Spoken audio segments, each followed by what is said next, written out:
ଗୋଟେ ଗୋଟେ ଘୋଷଣା କରୁଛନ୍ତି ଗୋଟାଏ କୋଉଠି ହେଲାଣି।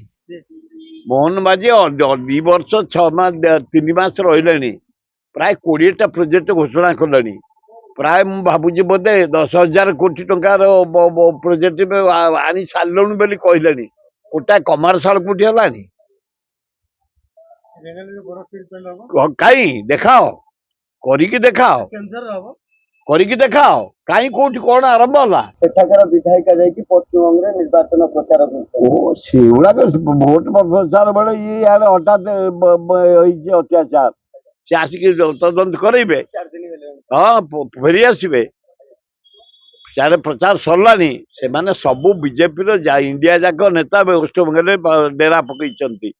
ଓଡ଼ିଶାର ପ୍ରାୟ ମନ୍ତ୍ରୀ ଏମଏଲଏ ପଡ଼ିଛନ୍ତି ବେଙ୍ଗଲଟା ଦଖଲ କଲା ଭଳିଆ। ଆଏ ମମତା ବାନାର୍ଜୀ ଷ୍ଟ୍ରଙ୍ଗ। ଏଥର ପ୍ରଭାତୀ ପରିଡ଼ା କେତେ କିଏ ଯାଇଛନ୍ତି ଆମ ମନ୍ତ୍ରୀ ଅଛନ୍ତି ସେଇଠି ଦଖଲ କରିବେ ବୋଲି, ଜବରଦଖଲ କରିବେ ବୋଲି। ହ্যাঁ ଅଲାଜୁକ 92% ପୁଲିଂ ହେଇଛି ୱେଷ୍ଟବେଙ୍ଗଲରେ। ବେଙ୍ଗଲୀ ମାନେ ଭାରି ସ୍ୱାଭିମାନୀ। ରବୀନ୍ଦ୍ରନାଥ ଠାକୁର ନେତା ସୁଭାଷ ଚନ୍ଦ୍ର ବୋଷ ଯେମିତି ସ୍ୱାଭିମାନୀ ଥିଲେ, ସେ ସ୍ୱାଭିମାନୀ। ସେମାନେ ଡିସାଇଡ୍ କରିଛନ୍ତି ଇଣ୍ଡିଆରେ କଣ ହଉଛି ହଉ, ଏଠି ମମତା ବାନାର୍ଜୀ ମୁଖ୍ୟମନ୍ତ୍ରୀ ହେବେ। ତେଣୁ 92% ଭୋଟ ଏଥର ହେଇଛି। ଯେତେ ନରେନ୍ଦ୍ର ମୋଦି ସୈନ୍ୟ ଲଗାନ୍ତୁ, ଯେତେ ମନ୍ତ୍ରୀ, ଯେତେ ଏମଏଲ, ଯେତେ ପଇସା, ଯେତେ ଯାହା ବାଣ୍ଟନ୍ତୁ, ମମତା ବାନାର୍ଜୀ ପୁନରାୟ ବେଙ୍ଗଲର ଚିଫ ମିନିଷ୍ଟର ହଉଛନ୍ତି ହେବେ। ବଡ ଟ୍ରାଜେଡି। ମୁଁ ନିଜେ ଯାଇଥିଲି ସେ ସ୍ପଟକୁ, ସେ ଗାଁକୁ ଯାଇଥିଲି।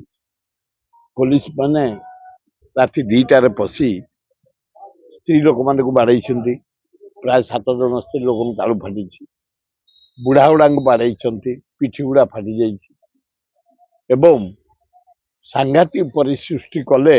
ରାତି 2ଟା ବେଳେ ଯାଇକି କଲେକ୍ଟର ଏସପି 5 ପ୍ଲାଟୁନ ଫୋର୍ସ ନେଇ ଜବରଦସ୍ତି ରାସ୍ତା କରିବୁ ଆମେ ତ ବେଦାନ୍ତକୁ। ଦୁଃଖର ବିଷୟ, ଏମିତି ଘଟଣା କେବେ ଭାରତ ଇତିହାସରେ ହେଇନଥିଲା। ୟା ପୂର୍ବରୁ ଆରମ୍ଭ ହେଇଥିଲା ଭକ୍ତ ଦାସଙ୍କ ନେତୃତ୍ୱରେ। ରାହୁଲ ଗାନ୍ଧୀ ଆସିଲେ, ବନ୍ଦ କରାଗଲା କଳାହାଣ୍ଡିରେ। ଏଠି ସେମିତି ସାଂଘାତିକ ପରିସ୍ଥିତି ସୃଷ୍ଟି ହେଇଛି। ଆଜି ଏଆଇସିସି ଗୋଟେ ଟିମ୍ ଦେଇଛି, ଯାଉଛନ୍ତି ସେଠିକି ଦର୍ଶନ କରିବା ପାଇଁ, ପରିଦର୍ଶନ କରିବେ। ଆମେ ଗୋଟେ ଦଳ ଯାଇଥିଲୁ ପିସିସି ତରଫରୁ, 5-7 ଜଣ ଏମଏଲଏ, 3 ଜଣ ସଭାପତି, ମୁଁ, ଆମର ସପ୍ତଗିରି ବୁଲକା ଏମପି ଯାଇଥିଲୁ। ସେ ଯୋଉ ସିନ୍ ଦେଖିକି ଆସିଲୁ, ଆଖିରେ ଲୁହ ରହିବନି।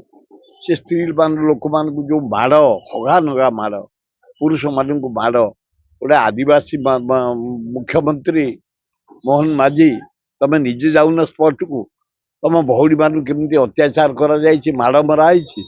ତମେ ଆଦିବାସୀ ମୁଖ୍ୟମନ୍ତ୍ରୀ, ତମ ଭଉଣୀ ମାନେ ମାଡ଼ ଖାଇବେ ପୋଲିସ ଜରିଆରେ? ଗୁଡାକ ଅତି ନିନ୍ଦନୀୟ କଥା। ରାଷ୍ଟ୍ରପତି ପରେ ଆମର ଭାରତ ବର୍ଷର ଆଦିବାସୀ ମହିଳା ଦ୍ରୌପଦୀ ମୁର୍ମୁ ମହୋଦୟା, ତମେ ନିଜେ ଟିକେ ଦେଖ ତମ ଭଉଣୀ ମାନଙ୍କୁ କେମିତି ତମ ଗାଁରେ ପଶି ବାଜା ହେଇଛି, କି ଅନ୍ୟାୟ କରାହେଇଛି। ବେଦାନ୍ତ ନବ ଅକ୍ସାଇଡ ମାଡ଼ ଖାଇବେ ଆମ ମା ଭଉଣୀ ମାନେ। ସେଠିକାର ଯୋଉମାନେ ଜନ୍ମ ହେଇଛନ୍ତି 7 ଜନ୍ମ ଧରି ଆଦିବାସୀ କୂଳରେ, ସେଇମାନଙ୍କୁ ମାଡ଼ ହେଇଛି, ଅତ୍ୟାଚାର ହେଇଛି, ଭାଙ୍ଗି ଦିଆଯାଇଛି। ଡାକ୍ତରଖାନାରେ 30 ଜଣ ପଡ଼ିଛନ୍ତି। ନିନ୍ଦନୀୟ କଥା। ସ୍ପଟ ଭିଜିଟ କରିଥିଲୁ ଆମେ, ବଡ଼ ଦାରୁଣ ଦୁଃଖ।